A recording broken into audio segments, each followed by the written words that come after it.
हर हर महादेव। शिव पुराण में रुद्र संहिता के सती खंड में आज हम पढ़ेंगे। यज्ञशाला में शिव का भागना देखकर सती के रोषपूर्ण वचन। दक्ष द्वारा शिव की निंदा सुन दक्ष तथा देवताओं को धिक्कार फटकार कर सती द्वारा अपने प्राण त्याग का निश्चय। हर हर महादेव। ब्रह्मा जी कहते हैं, नारद, दक्ष कन्या सती उस स्थान पर गईं जहां वह महान प्रकाश से युक्त यज्ञ हो रहा था। वहां देवता, असुर और मुनींद्र आदि के द्वारा कौतूहल पूर्ण कार्य हो रहे थे। सती ने वहां अपने पिता के भवन को नाना प्रकार की आश्चर्यजनक वस्तुओं से संपन्न, उत्तम प्रभा से परिपूर्ण, मनोहर तथा देवताओं और ऋषियों के समुदाय से भरा हुआ देखा। देवी सती भवन के द्वार पर जाकर खड़ी हुई और अपने वाहन नंदी से उतरकर अकेली ही शीघ्रता पूर्वक यज्ञशाला के भीतर चली गईं। सती को आई देख उनकी यशस्विनी माता अस्किनी वीरणी ने और बहनों ने उनका यथोचित आदर सत्कार किया, परंतु दक्ष ने उन्हें देखकर भी कुछ आदर नहीं किया तथा उन्हीं के भय से शिव की माया से मोहित हुए दूसरे लोग भी उनके प्रति आदर का भाव न दिखा सके।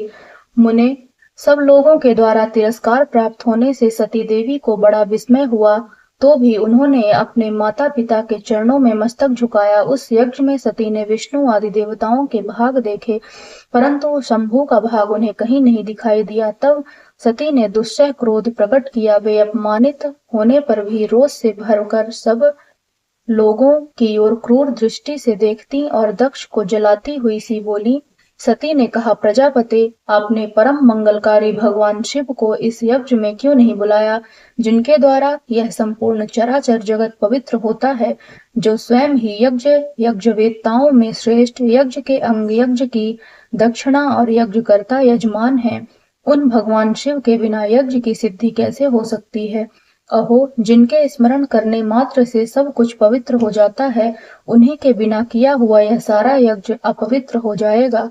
द्रव्य, मंत्र आदि, हव्य और कव्य, ये सब जिनके स्वरूप हैं, उन्हीं भगवान शिव के बिना इस यज्ञ का आरंभ कैसे किया गया। क्या आपने भगवान शिव को सामान्य देवता समझकर उनका अनादर किया है। आज आपकी बुद्धि भ्रष्ट हो गई है, इसलिए आप पिता होकर भी मुझे अधम जच रहे हैं। अरे, ये विष्णु और ब्रह्मा आदि देवता तथा मुनि अपने प्रभु भगवान शिव के आए बिना इस यज्ञ में कैसे चले आए।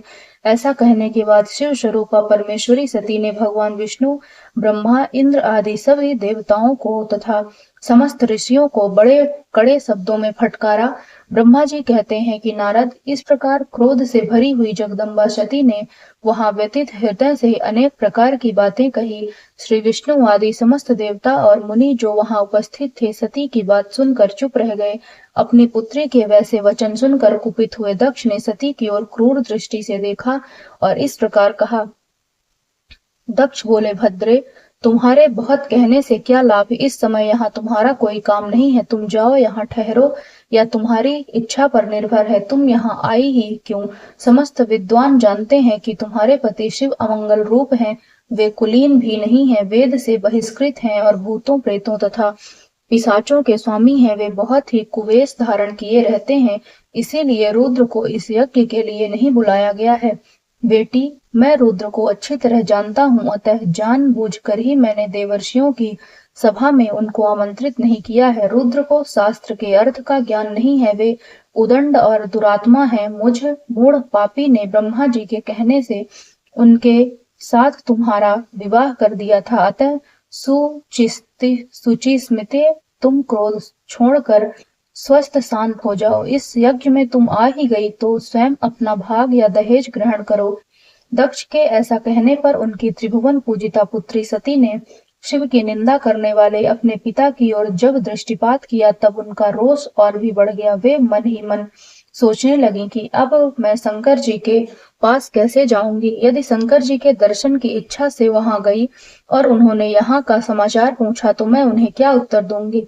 तदनंतर तीनों लोकों की जननी सती रोषा वेश से युक्त हो लंबी सांस खींचती हुई अपने दुष्ट हृदय पिता दक्ष से बोली। सती ने कहा, जो महादेवी जी की निंदा करता है अथवा जो उनकी होती हुई निंदा को सुनता है, वे दोनों तब तक नरक में पड़े रहते हैं जब तक चंद्रमा और सूर्य विद्यमान है।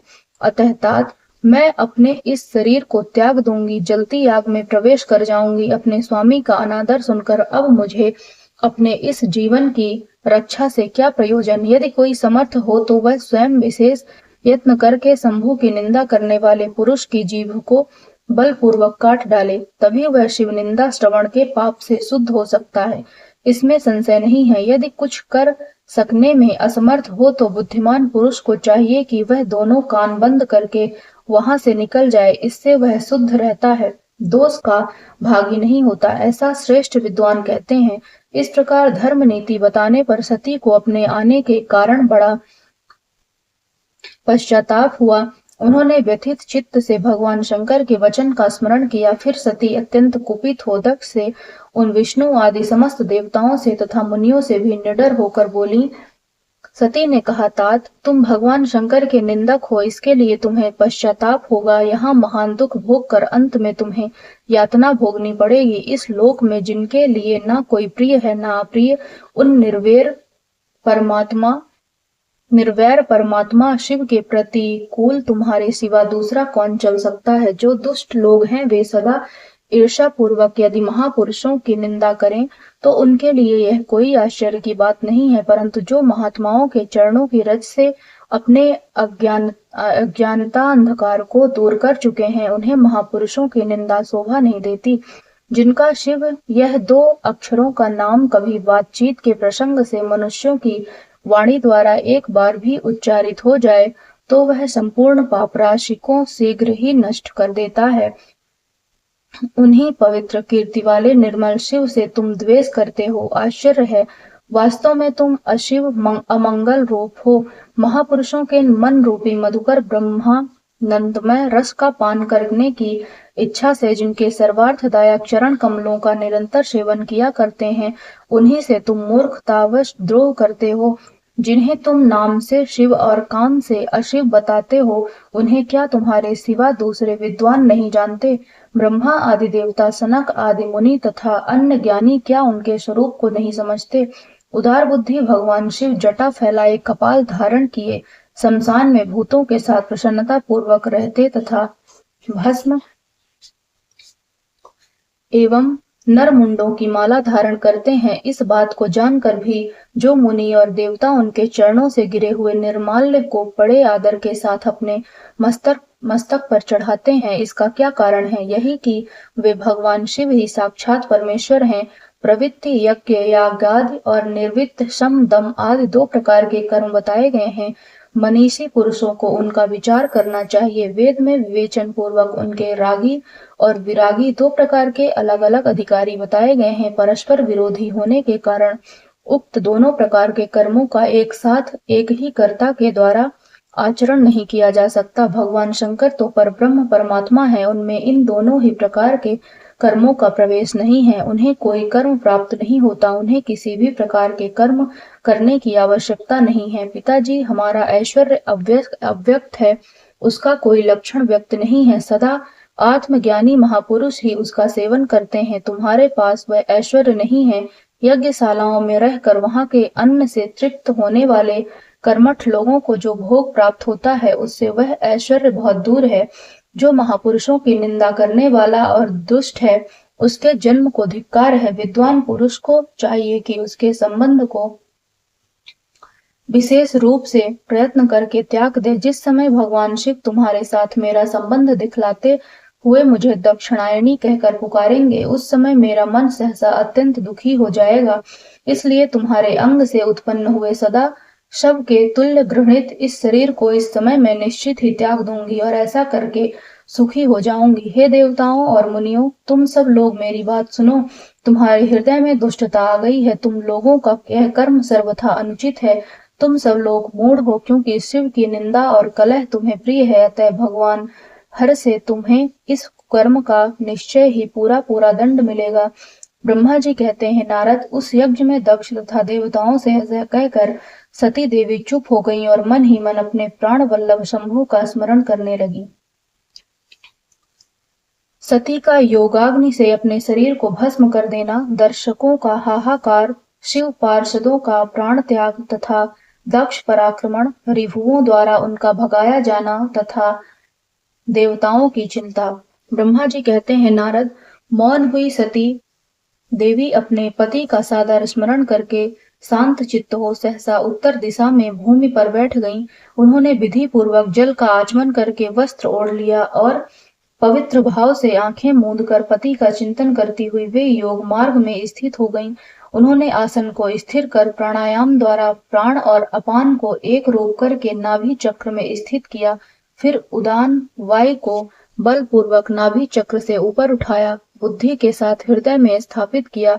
तत्पश्चात शंकर की प्राण वल्लभा आनंदिता सती उस हृदय स्थित वायु को कंठ मार्ग से भ्रुकुटियों के बीच में ले गईं। इस प्रकार दक्ष पर कुपित हो सहसा अपने शरीर को त्यागने की इच्छा से सती ने अपने संपूर्ण अंगों में योग मार्ग के अनुसार वायु और अग्नि की धारणा की। तदनंतर अपने पति के चरणारविंदों का चिंतन करती हुई सती ने अन्य सब वस्तुओं का ध्यान भुला दिया। उनका चित्त योग मार्ग में स्थित हो गया था, इसलिए वहां उन्हें पति के चरणों के अतिरिक्त और कुछ नहीं दिखाई दिया। मुनि श्रेष्ठ सती का निष्पाप शरीर तत्काल गिरा और उनकी इच्छा के अनुसार योगाग्नि से जलकर उसी क्षण भस्म हो गया। उस समय वहां आए हुए देवता आदि ने जब यह घटना देखी तब वे बड़े जोर से हाहाकार करने लगे। उनका वह महान अद्भुत विचित्र एवं भयंकर हाहाकार आकाश में और पृथ्वी तल पर सब ओर फैल गया। लोग कह रहे थे, हाय, महान देवता भगवान शंकर की परम प्रेयसी सती देवी ने किस दुष्ट के दुर्व्यवहार से कुपित हो अपने प्राण त्याग दिए। अहो, ब्रह्मा जी के पुत्र इस दक्ष की बड़ी भारी दुष्टता तो देखो। सारा चराचर जगत जिसकी संतान है उसी की पुत्री मनस्विनी सती देवी, जो सदा ही मान पाने के योग्य थी, उसके द्वारा ऐसी निरादृत हुई कि प्राणों से ही हाथ धो बैठी। भगवान वृषभध्वज की प्रिया सती सदा सभी सत्पुरुषों के द्वारा निरंतर सम्मान पाने की अधिकारी थी। वास्तव में उसका हृदय बड़ी ही असहिष्णु है। वह प्रजापति दक्ष ब्राह्मण द्रोही है, इसलिए सारे संसार में उसे महान अपयश प्राप्त होगा। उसकी अपनी ही पुत्री उसी के अपराध से जब प्राण त्याग करने को उद्यत हो गई तब भी उस महानरक भोगी शंकर द्रोही ने उसे रोका तक नहीं। जिस समय सब लोग ऐसा कह रहे थे उसी समय शिव जी के पार्षद सती का यह अद्भुत प्राण त्याग देख तुरंत ही क्रोध पूर्वक अस्त्र शस्त्र ले दक्ष को मारने के लिए उठ खड़े हुए। यज्ञ मंडप के द्वार पर खड़े हुए वे भगवान शंकर के समस्त 60,000 पार्षद, जो बड़े भारी बलवान थे, अत्यंत रोष से भर गए और हमें धिक्कार है ऐसा कहते हुए भगवान शंकर के गणों के वे सभी वीर यूथपति बारंबार उच्च स्वर से हाहाकार करने लगे। देवर्षि कितनी ही पार्षद तो वहां शोक से ऐसे व्याकुल हो गए कि वे अत्यंत तीखे प्राणनाशक शस्त्रों द्वारा अपने ही मस्तक और मुख आदि अंगों पर आघात करने लगे। इस प्रकार 20,000 पार्षद उस समय दक्ष कन्या सती के साथ ही नष्ट हो गए। वह एक अद्भुत सी बात हुई। नष्ट होने से बचे हुए महात्मा शंकर के वे प्रमथ गण क्रोध युक्त दक्ष को मारने के लिए हथियार लिए उठ खड़े हुए। मुने उन आक्रमणकारी पार्षदों का वेग देखकर भगवान भृगु ने यज्ञ में विघ्न डालने वालों का नाश करने के लिए नियत अपहता असुराह राक्षसी वेदशिदः इस यजुर्मंत्र से दक्षिणाग्नि में आहुति दी। भृगु के आहुति देते ही यज्ञ कुंड से ऋभु नामक सहस्त्रों महान देवता, जो बड़े प्रबल वीर थे, वहां प्रकट हो गए। मुनीश्वर उन सबके हाथ में जलती हुई लकड़ियां थीं। उनके साथ प्रमथ गणों का अत्यंत विकट युद्ध हुआ, जो सुनने वालों के भी रोंगटे खड़े कर देने वाला था। उन ब्रह्म तेज से संपन्न महावीर ऋभुओं की सब ओर से ऐसी मार पड़ी जिससे प्रमथगण बिना अधिक प्रयास के ही भाग खड़े हुए। इस प्रकार उन देवताओं ने उन शिवगणों को तुरंत मार भगाया। यह अद्भुत सी घटना भगवान शिव की महाशक्तिमती इच्छा से ही हुई। वह सब देखकर ऋषि इंद्रादि देवता, मारुतगण, विष्णुदेव, अश्विनी कुमार और लोकपाल चुप ही रहे। कोई सब ओर से आकर वहां भगवान विष्णु से प्रार्थना करते थे कि किसी तरह विघ्न टल जाए। वे उद्विग्न हो बारंबार विघ्न निवारण के लिए आपस में सलाह करने लगे। प्रमथ गणों के नाश होने और भगाए जाने से जो भावी परिणाम होने वाला था उसका भली भांति विचार करके उत्तम बुद्धि वाले श्री विष्णु आदि देवता अत्यंत उद्विग्न हो उठे थे। मुने इस प्रकार दुरात्मा शंकर द्रोही ब्रह्म बंधु दक्ष के यज्ञ में उस समय बड़ा भारी विघ्न उपस्थित हो गया। आकाशवाणी द्वारा दक्ष की भत्सरना, उनके विनाश की सूचना तथा समस्त देवताओं को यज्ञ मंडप से निकल जाने की प्रेरणा। ब्रह्मा जी कहते हैं, मुनीश्वर, इसी बीच में वहां दक्ष तथा देवता आदि के सुनते हुए आकाशवाणी ने यह यथार्थ बात कही, रे दुराचारी दक्ष, ओ दंभाचार परायण महामूढ़, यह तूने कैसा अनर्थकारी कर्म कर डाला। ओ मूर्ख, शिव भक्तराज दधीचि के कथन को भी तूने प्रमाणिक नहीं माना, जो तेरे लिए सब प्रकार से आनंददायक और मंगलकारी था। वे ब्राह्मण देवता तुझे दुस्सह शाप देकर तेरी यज्ञशाला से निकल गए, तो भी तुझ मूढ़ ने अपने मन में कुछ भी नहीं समझा। उसके बाद तेरे घर में मंगलमयी सती देवी स्वतः पधारी, जो तेरी अपनी ही पुत्री थी, किंतु तूने उनका भी परम आदर नहीं किया। ऐसा क्यों हुआ? ज्ञान दुर्लभ दक्ष, तूने सती और महादेव जी की पूजा नहीं की। यह क्या किया? मैं ब्रह्मा जी का बेटा हूँ ऐसा समझकर तू व्यर्थ ही घमंड में भरा रहता है और इसीलिए तुझ पर मोह छा गया है। वे सती देवी ही सत्पुरुषों की आराध्या देवी हैं अथवा सदा आराधना करने के लिए योग्य हैं। वे समस्त पुण्यों का फल देने वाली, तीनों लोकों की माता, कल्याण स्वरूपा और भगवान शंकर के आधे अंग में निवास करने वाली हैं। वे सती देवी ही पूजित होने पर सदा संपूर्ण सौभाग्य प्रदान करने वाली हैं। वे ही महेश्वर की शक्ति हैं और अपने भक्तों को सब प्रकार के मंगल देती हैं। वे सती देवी ही पूजित होने पर सदा संसार का भय दूर करती हैं, मनोवांछित फल देती हैं तथा वे ही समस्त उपद्रवों को नष्ट करने वाली देवी हैं। वे सती ही सदा पूजित होने पर कीर्ति और संपत्ति प्रदान करती हैं। वे ही पराशक्ति तथा भोग और मोक्ष प्रदान करने वाली परमेश्वरी हैं। वे सती ही जगत को जन्म देने वाली माता, जगत की रक्षा करने वाली अनादि शक्ति और प्रलय काल में जगत का संहार करने वाली हैं। वे जगत माता सती ही भगवान विष्णु की माता रूप से सुशोभित होने वाली तथा ब्रह्मा, इंद्र, चंद्र, अग्नि एवं सूर्य देवादि की जननी माई मानी गई हैं।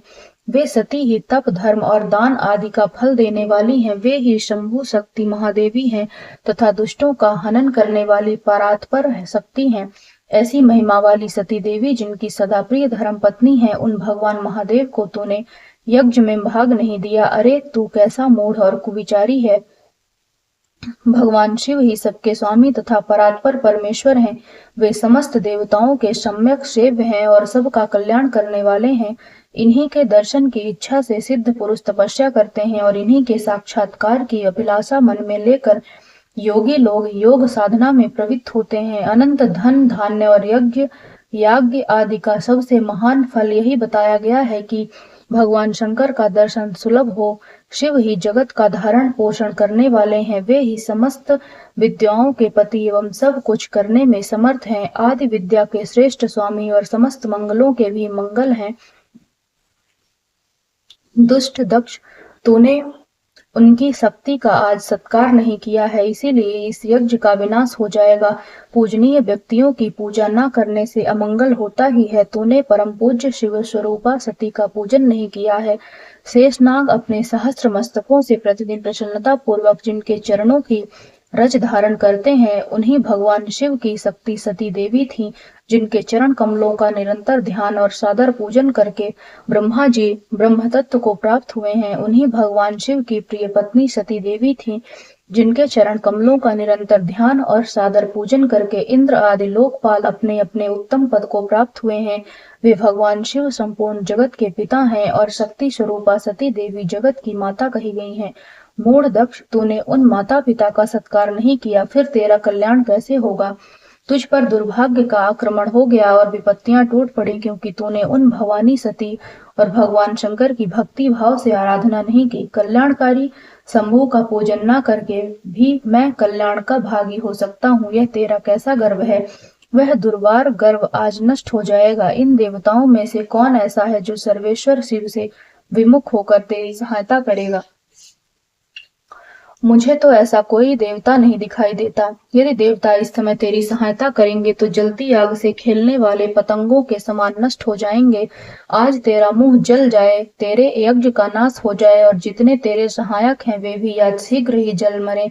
इस दुरात्मा दक्ष की जो सहायता करने वाले हैं, उन समस्त देवताओं के लिए आज शपथ है वे तेरे अमंगल के लिए ही तेरी सहायता से विरत हो जाएं। समस्त देवता आज इस यज्ञ मंडप से निकलकर अपने अपने स्थान को चले जाएं, अन्यथा सब लोगों का सब प्रकार से नाश हो जाएगा। अन्य सब मुनि और नाग आदि भी इस यज्ञ से निकल जाएं, अन्यथा आज सब लोगों का सर्वथा नाश हो जाएगा। श्री हरे और विधाता आप लोग भी इस यज्ञ मंडप से शीघ्र निकल जाइए।